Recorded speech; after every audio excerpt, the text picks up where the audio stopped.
नाइफेडपीन is a calcium channel blocker. अब जितने भी कैल्शियम चैनल ब्लॉकर्स हैं उन्हें हमने 4 डिफरेंट ग्रुप्स में डिवाइड कर दिया है। फर्स्ट ग्रुप को कहेंगे first generation, second is second generation, third is third generation and fourth group is fourth generation. अब जो नाइफेडपीन है वो first generation calcium channel blocker है। कैल्शियम चैनल ब्लॉकर्स की अगर हम केमिस्ट्री की बात करें तो ये डाईहाइड्रोपैराडीन्स भी हो सकते हैं और नॉन डाईहाइड्रोपैराडीन्स भी हो सकते हैं। अब जो डाईहाइड्रोपैराडीन्स होते हैं वो ब्लड वेसल्स के ऊपर एक्ट करते हैं और जो नॉन डाईहाइड्रोपैराडीन्स होते हैं वो हार्ट के ऊपर एक्ट करते हैं। नॉन डाईहाइड्रोपैराडीन्स में आ सकते हैं वरैपामिल और डिल्टायाजिम, और बाकी जितने भी बच जाते हैं इंक्लूडिंग नाइफेडपीन वो किस में आएंगे, डाईहाइड्रोपैराडीन्स में। सो nifedipine is a first generation dihydropyridine calcium channel blocker, और इसको हम यूज़ कर सकते हैं एरिथमिया ट्रीट करने के लिए, हाइपरटेंशन की ट्रीटमेंट करने के लिए और एंजिना को प्रिवेंट करने के लिए। तो एंजिना की ड्रग्स की अगर मैकेनिज्म ऑफ एक्शन की बात करें तो एंजिना जो होता है वो एथेरोस्क्लेरोटिक प्लैक की वजह से होता है। अब ये जब तक प्लैक आर्टरी के अंदर होगा तो उसकी वजह से क्या होगा, परफ्यूजन जो है वो डिक्रीज कर जाएगी या फिर ये प्लैक रप्चर कर जाए। अब जब परफ्यूजन डिक्रीज हुई है तो उसकी वजह से पेन होगी विच इज़ कॉल्ड एंजिना, और अगर तो ये रप्चर कर जाएगा तो उसे हम कहेंगे कि थ्रोम्बो एम्बोलिज्म हुई है। थ्रोम्बो एम्बोलिज्म की रिस्पॉन्स में जो होगी वो आर्टरी ब्लॉक होगी, so there is artery blockage. अब आर्टरी जब ब्लॉक हुई है तो उसके डिफरेंट कॉन्सिक्वेंसेज हो सकते हैं। हो सकता है पेशेंट एरिथमिया में चला जाए, हो सकता है कि पेशेंट को एमआई हो जाए, हो सकता है कि पेशेंट की वेंट्रिकुलर डिसफंक्शनिंग हो जाए। अब जब एमआई की फर्दर हम बात करें तो एमआई में पेशेंट को पेन भी होगी और साथ साथ हो सकता है कि पेशेंट शॉक में चला जाए। जब पेन होगी तो उसके रिस्पॉन्स में पेशेंट की सिंपैथेटिक एक्टिविटी जो है वो इंक्रीज होगी, ज़्यादा सिंपैथेटिक इम्पल्सेस जो होंगी वो फायर होंगी। अब इस लेवल पर हम डिफरेंट ड्रग्स दे सकते हैं जो कि डिफरेंट डिफरेंट लेवल्स पर काउंटर करेंगे। फॉर एग्जांपल जो एथेरोस्क्लेरोटिक प्लैक है इसको स्टेबलाइज करने के लिए हम स्टैटिन्स दे सकते हैं, टोवास्टैटिन, रोवास्टैटिन वगैरह। इसके अलावा जो रप्चर है इसको ट्रीट करने के लिए भी हम डिफरेंट जो है वो ड्रग्स दे सकते हैं। फॉर एग्जांपल एंटीप्लेटलेट ड्रग्स देंगे, या फिर एंटीकोएगुलेंट्स देंगे, या फिर थ्रोम्बोलिटिक एजेंट्स देंगे। इसके अलावा जो एंजिना है इसको ट्रीट करने के लिए भी हम डिफरेंट ड्रग्स दे सकते हैं। हो सकता है हम कैल्शियम चैनल ब्लॉकर्स दे दें, और प्रेफरेबली नॉन डाईहाइड्रोपैराडीन्स जिसमें डिल्टायाजिम और वरैपामिल, क्योंकि वो मेनली हार्ट को फोकस करती हैं। नाइट्रिक ऑक्साइड्स दे सकते हैं, शॉर्ट एक्टिंग भी है, इंटरमीडिएट एक्टिंग भी है, लॉन्ग एक्टिंग भी है। इसके अलावा IF ब्लॉकर्स जो कि फनी चैनल करंट के ब्लॉकर्स हैं, इनहिबिटर्स जिन्हें रेट इनहिबिटर्स कहते हैं जिसमें इवेब्राडीन आती है वो दे सकते हैं, या फिर हम मेटाबॉलिज्म मॉडिफायर्स दे सकते हैं जिसमें रेनोलाजिन या ट्राइमेटाजिडीन जो कि लेट सोडियम करंट इनहिबिटर्स हैं। इसके अलावा और किस किस तरह हम एंजिना को ट्रीट कर सकते हैं, एरिथमिया उसको ट्रीट कर सकते हैं बीटा ब्लॉकर्स देकर। उसके अलावा जो वेंट्रिकुलर डिसफंक्शन है इसको हम ट्रीट कर सकते हैं एस इनहिबिटर्स देकर।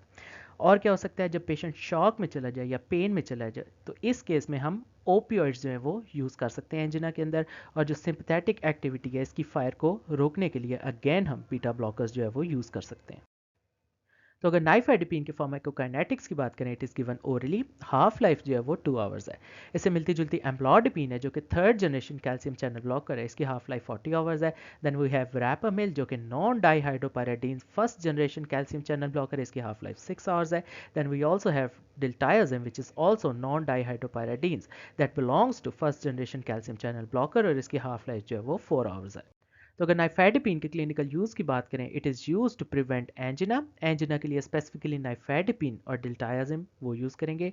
It is use for the treatment of hypertension, और इसके अलावा ये एक एंटी एरिथमिक ड्रग भी है, और इसमें मोस्टली हम वरैपामिल जो है वो यूज़ करेंगे। तो अगर कैल्शियम चैनल ब्लॉकर्स के साइड इफेक्ट्स या टॉक्सिसिटी की बात करें तो उसमें नाइफेडिपिन आएगी। नाइफेडिपिन ने क्योंकि सारे कैल्शियम चैनल को ब्लॉक कर दिया है जिसकी वजह से फ्लशिंग होगी, हेडेक होगी, और क्रोनिक यूज़ के साथ एंकल स्वेलिंग हो सकती है। उसके अलावा वरैपामिल की बात करें तो इसकी वजह से कॉन्स्टिपेशन होगी, और वरैपामिल की अगर बहुत ज़्यादा टॉक्सिसिटी होगी है तो उसकी वजह से हार्ट फेलियर की कंडीशन भी हो सकती है। तो अगर अदर सिमिलर ड्रग्स की बात करें जो कि हम एंजिना में यूज़ कर सकते हैं तो उसमें नाइट्रेट्स आ सकती हैं और नाइट्राइट्स आ सकती हैं। जो नाइट्रेट्स हैं उसमें आएगी सबलिंगुअल नाइट्रोग्लिसरीन, आइसोसोरबाइड डाइनाइट्रेट, ये वाली शॉर्ट एक्टिंग है। इंटरमीडिएट एक्टिंग नाइट्रेट्स की बात करें तो उसमें आइसोसोरबाइड डाइनाइट्रेट, मोनोनाइट्रेट और पेंटारेथ्रिटोल टेट्रानाइट्रेट, और अगर लॉन्ग एक्टिंग नाइट्रेट्स की बात करें तो उसमें ट्रांसडर्मल पैचेज होंगे नाइट्रोग्लिसरीन के, और अगर नाइट्राइट्स की बात करें तो उसमें अमाइल नाइट्राइट आएगा। इसके अलावा हम कुछ कैल्शियम चैनल ब्लॉकर्स जो हैं वो भी यूज़ कर सकते हैं। उसकी फर्स्ट जनरेशन भी है, सेकंड जनरेशन भी है, थर्ड जनरेशन भी है, and then we have fourth generation. तो अगर कैल्शियम चैनल ब्लॉकर्स की बात करें फर्स्ट जनरेशन में, जिनका शॉर्ट ड्यूरेशन एक्शन होता है और एडवर्स इफेक्ट्स कुछ ज़्यादा होते हैं, तो फर्स्ट जनरेशन में आएगा नाइफेडिपिन, नाइक्राइडिपिन, वरैपामिल और डिल्टायाजिम। जो वरैपामिल और डिल्टायाजिम है ये नॉन डाईहाइड्रोपेराडीन्स है, यानी ये हार्ट के ऊपर जो होंगे वो ज़्यादा एक्ट करेंगे।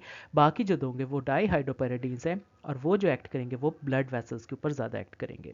इसके अलावा अगर second generation calcium channel blockers देखें जो कि स्लो रिलीज फॉर्मुलेशन है, तो उसमें इजराइडिपिन, फिलॉडिपिन, बाइनाइडिपिन और नाइसोल्डिपिन आएंगे। और अगर third generation calcium channel blockers की बात करें जो कि लिपोफिलिक स्टेबल फार्माकोकाइनेटिक्स वाले, they are well tolerated in heart failure, तो उसमें आएगा एम्लॉडिपिन, एजालनिडिपिन, इफोनिडिपिन। और अगर fourth generation calcium channel blockers की बात करें जो कि एल और N type calcium channel blockers है, स्टेबल एक्टिविटी के साथ है, रिड्यूस एडवर्स इफेक्ट्स और ब्रॉड स्पेक्ट्रम वाले हैं, तो उसमें आएंगे सिलनाइडिपिन, लेक्रानिडिपिन और लेसिडिपिन। एंजिना में और कौन सी ड्रग्स दे सकते हैं, उसमें दे सकते हैं बीटा ब्लॉकर्स। बीटा ब्लॉकर्स की भी डिफरेंट जनरेशन है। पहले फर्स्ट जनरेशन की बात करें जो कि नॉन सेलेक्टिव बीटा ब्लॉकर्स है, इसका मतलब ये कि बीटा 1 और बीटा 2 दोनों के ऊपर एक्ट करेंगे। उसमें नेडोलोल, प्रोप्रानोलोल, ऑक्सप्रेनोलोल, पेनब्यूटोलोल, सोटालोल, सोटालोल में पोटाशियम चैनल ब्लॉकिंग भी इफेक्ट और ये एंटी रिथमिक भी है, टिबोलोल, पिंडोलोल और लीवब्यूनोलोल, ये सारी फर्स्ट जनरेशन जो है बीटा ब्लॉकर्स है। Then we have second generation and these are beta 1 selective blockers. ये बीटा 2 रिसेप्टर्स को नहीं छेड़ेंगी, सिर्फ बीटा 1 को ब्लॉक करेंगी। इसमें आएगा एसब्यूटोलोल, एटिनोलोल, बिसोप्रोलोल, एस्मोलोल और मीटोप्रोलोल। एस्मोलोल जो है वो इमरजेंसी में एक्ट करते हैं, इसका जो टाइम होता है वो बहुत ज़्यादा शॉर्ट होता है। उसके अलावा थर्ड जनरेशन जो कैल्शियम बीटा ब्लॉकर्स आएंगे उसमें होंगी वेजोडाइलेटरी। ये जितनी भी थर्ड जनरेशन वाली है ये वेजोडाइलेटरी हैं। This are non selective beta blocker, ये अल्फा भी और बीटा रिसेप्टर्स दोनों को ब्लॉक करेंगी। इसमें कार्विडिलोल, लेबिटालोल और कार्डियोलोल आएंगी। उसके अलावा कुछ और अगेन थर्ड जनरेशन जो कि बीटा ब्लॉकर्स होंगे ये भी वेजोडाइलेटरी हैं, but they are only beta 1 selective. ये अल्फा चैनल्स को ब्लॉक नहीं करेंगे, सिर्फ बीटा 1 सेलेक्टिव ब्लॉकर्स हैं। इसमें भी टैक्सालोल, नेबिवोलोल और सेलिप्रोलोल आ सकती हैं। उसके अलावा कुछ और बीटा ब्लॉकर्स है जिनमें मेम्ब्रेन स्टेबलाइजिंग इफेक्ट है, या जिन्हें हम कहें कि ये लोकल एनेस्थेटिक के तौर पर भी थोड़ा थोड़ा काम करती हैं। इसमें आ सकती है प्रोप्रानोलोल, लेपिटोलोल, एसब्यूटोलोल, मीटोप्रोलोल और पिंडोलोल। इसके अलावा अगर कुछ और बीटा ब्लॉकर्स की बात करें तो उसमें सेलिप्रोलोल, कार्डियोलोल, पिंडोलोल, एसब्यूटोलोल, लेपिटोलोल, पेनब्यूटोलोल और ऑक्सप्रेनोलोल आएंगी। ये जितनी भी बीटा ब्लॉकर्स हैं इन सब में सिंपैथोमाइमेटिक एक्टिविटी है, यानी सिंपैथेटिक नर्वस सिस्टम भी थोड़ा बड़ा एक्टिवेट करेंगे। उसके अलावा तीन और बीटा ब्लॉकर्स है जिसमें मीटोप्रोलोल, कार्विडिलोल और लेबिटोलोल। ये जो तीन बीटा ब्लॉकर्स है ये कार्डिक लाइफ जो है वो प्रोलॉन्ग करेंगी। इसके अलावा कुछ और ड्रग्स हैं, उसमें आ सकती है रेनोलाजीन और ट्राइमेटाजिडीन। अब जो रेनोलाजीन और ट्राइमेटाजिडीन है these are late sodium current inhibitors, या जिन्हें हम कहें these are metabolism modifiers. Then finally we have ivabradine. Ivabradine जो है वो आईएफ ब्लॉकर है, जिसे हम कहें फनी चैनल या करंट इनहिबिटर्स, या जिसको सिंपली कह सकते हैं rate inhibitor. So this is इवेब्राडीन।